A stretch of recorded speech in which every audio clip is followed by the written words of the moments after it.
الرحمن الرحیم۔ رمضان میں وزن کم کرنے کا طریقہ۔ جب ماہ رمضان آ جاتا ہے تو ہر قسم کے لوگ جو ہے وہ حرکت میں آ جاتے ہیں اور وہ مختلف ویڈیو وغیرہ جو ہے وہ ماہ رمضان پر بناتے ہیں۔ حالانکہ ماہ رمضان اللہ کا وہ بابرکت مہینہ ہے کہ جو انسان کو صحت مند بنانے کے لیے آیا۔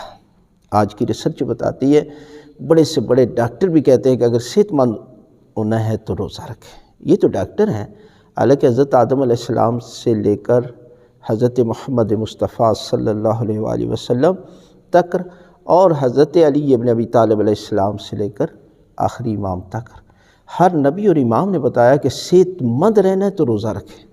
کچھ جب ہم ڈاکٹر کی بات کو فالو کرتے ہیں تو کیا ہم انبیاء اور معصومین کی باتوں کو فالو؟ معصوم فرماتے کہ اگر جسمانی لحاظ سے وزن کم بھی کرنا ہے، ہر حوالے سے آپ نے فٹ رہنا ہے تو کم کھائیں، کم سوئیں، کم بولیں۔ اور جب ماہ رمضان میں روزہ کیا ہے؟ روزہ ہے عبادت کا نام۔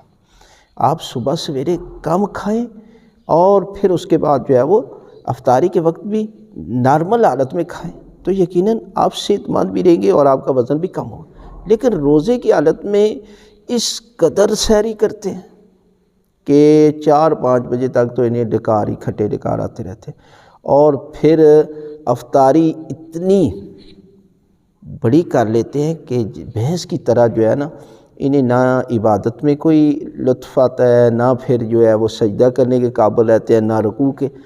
اور اس حالت میں ان کا وزن کم ہوگا؟ نہیں، وزن کم کرنے کا ایک ہی طریقہ ہے کہ آپ دیکھیں، روزہ انسان کے اندر پاور پیدا کرتا ہے، روحانی۔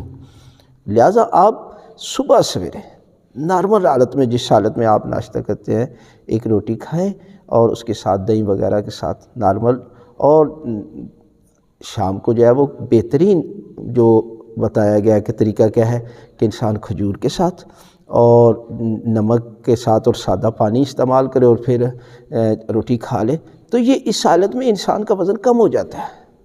اب کیا ہے کہ انسان جو ہے وہ دنیا کی ہر نعمت کھا لے اور پھر جو ہے وہ کہے کہ میرا وزن کم نہیں ہو رہا۔ نہیں، یہ اللہ کی طرف سے ماہ رمضان ایک عظیم تحفہ ہے کہ یہ گناہوں کو بھی جلانے کا، جسم کی بھی زکوٰۃ ہے اور اس کے علاوہ وزن کو بھی کم کرتا ہے۔